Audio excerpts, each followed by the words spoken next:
আসসালামু আলাইকুম। বিশ্বের সেরা মানুষজন, নিশ্চয়ই আপনারা চমৎকার এবং অনবদ্য আছেন। আমিও প্রাণবন্ত। ব্র্যান্ড নিউ ভিডিওর দুনিয়ায় আপনাকে ওয়েলকাম। তো ডিপসিক সারা পৃথিবীব্যাপী আলোড়ন তৈরি করেছে কিছুদিন ধরেই, এবং সবাই ভিডিও বানাচ্ছে। সেই সাথে এটা নিয়ে অনেক আলোচনা সমালোচনা চলছে সারা পৃথিবীব্যাপী। সো এটা আমি একটু বলি এই বিষয়টা সম্পর্কে। ডিপসিক হচ্ছে একটা এআই মডেল, যেটা হচ্ছে চ্যাট জিপিটি। আমরা অনেকেই নাম শুনেছি, বা চ্যাট জিপিটি আমরা সবাই ব্যবহার করি। এই চ্যাট জিপিটির বিকল্প হিসেবে ব্যবহার করা যাচ্ছে, এবং অনেক ক্ষেত্রে শোনা যাচ্ছে যে চ্যাট জিপিটির থেকে ভালো রেসপন্স পাওয়া যাচ্ছে, এবং কম খরচে তৈরি হয়েছে এই ডিপসিক প্ল্যাটফর্মটি বা চ্যাটবটটি। তো এটা হচ্ছে একটা এআই বা আর্টিফিশিয়াল ইন্টেলিজেন্স। 17 জুলাই 2023 সালে লিয়াং ওয়েংফেং নামে এক ব্যক্তি এটা হচ্ছে লঞ্চ করেছে।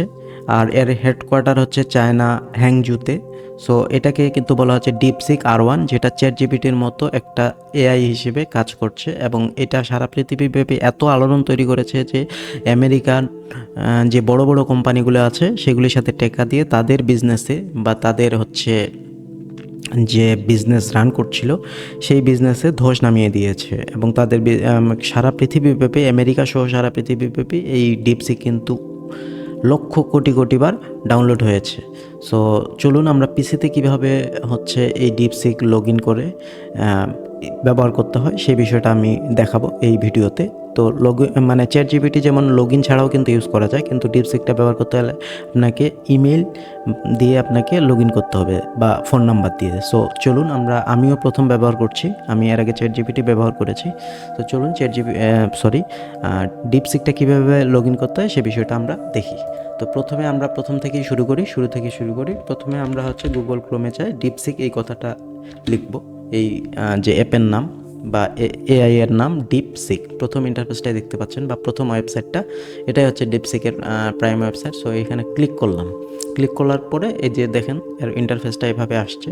So DeepSeek into the unknown. তো স্টার্ট নাওয়ে ক্লিক করতে হবে। স্টার্ট নাওয়ে ক্লিক করলে একটা ভেরিফাই করবে যে আমি হিউম্যান না রোবট। সো ভেরিফিকেশন অটোমেটিক নিয়ে নিল, দেখলাম। সো এইখানে কিন্তু দেখতে পাচ্ছেন ডিপসিকের হচ্ছে লগ ইন ইন্টারফেস, মানে এখানে ফোন নাম্বার আর পাসওয়ার্ড দিলে আপনি লগ ইন করতে পারবেন। কিন্তু যেহেতু আমাদের রেজিস্ট্রেশন করা নেই, সো সাইন আপে ক্লিক করতে হবে, যেহেতু আমাদের রেজিস্ট্রেশন করা নেই। সো আমি এই সাইন আপে ক্লিক করলাম, দেখতে পেলেন এইখানে একটা ইমেল অ্যাড্রেস দিয়ে দিব। সো আমি এইখানে একটা ইমেল অ্যাড্রেস দিতে হবে। ইমেল অ্যাড্রেসের ইমেল অ্যাড্রেস, আর আপনি একটা পাসওয়ার্ড দিবেন, যেটা হচ্ছে 8 থেকে 20 সংখ্যার মধ্যে, অবশ্যই নাম্বার এবং লেটার কম্বাইন করে। কনফার্ম পাসওয়ার্ডটা, এই যে পাসওয়ার্ডটা এখানে দেওয়া হবে, কনফার্ম পাসওয়ার্ডটা একই রকম হতে হবে।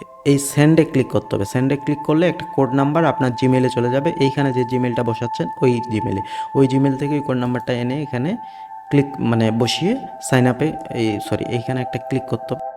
কোড নাম্বারটা এখানে বসিয়ে দিয়ে এই যে ক্লিক করলাম, কনফার্মের যে ব্লকটা ছিল এখানে ক্লিক করে সাইন আপে ক্লিক করলাম। সো আমার ডিপসিকে যে দেখতে পাচ্ছেন যে ডিপসিকের যে চ্যাটবটটা এটা ওপেন হয়ে গেছে, তার মানে আমার ডিপসিকের রেজিস্ট্রেশন কমপ্লিট হবে। তো দেখি কি লেখা যায়। সো আমি যদি লিখি what do you know by Bangladesh, আমাদের দেশের নাম লিখলাম, দেখি কি দেখায়। প্রথম চ্যাটটা আমার ডিপসিকে কি রেসপন্স দেয়। Bangladesh is a country located in south Asia, border into India West. So এই হচ্ছে বিষয়। সো পরবর্তীতে ইনশাল্লাহ দেখি যে এর ব্যবহার বা বিষয়গুলো নিয়ে, যে এটা কি চ্যাট জিপিটির মতো কতটা স্মুথ ব্যবহার করা যাচ্ছে বা এর অ্যালগোরিদমটা কীরকম, এই বিষয়গুলো নিয়ে আমি কথা বলবো। সো পরবর্তী ভিডিওতে দেখা হবে। আর চ্যানেলটা অবশ্যই সাবস্ক্রাইব করবেন, না সাবস্ক্রাইব করে কেউ যাবেন না, আপনাদের কাছে রিকোয়েস্ট থাকলো। এ পর্যন্তই, ভালো থাকবেন। আসসালামু আলাইকুম।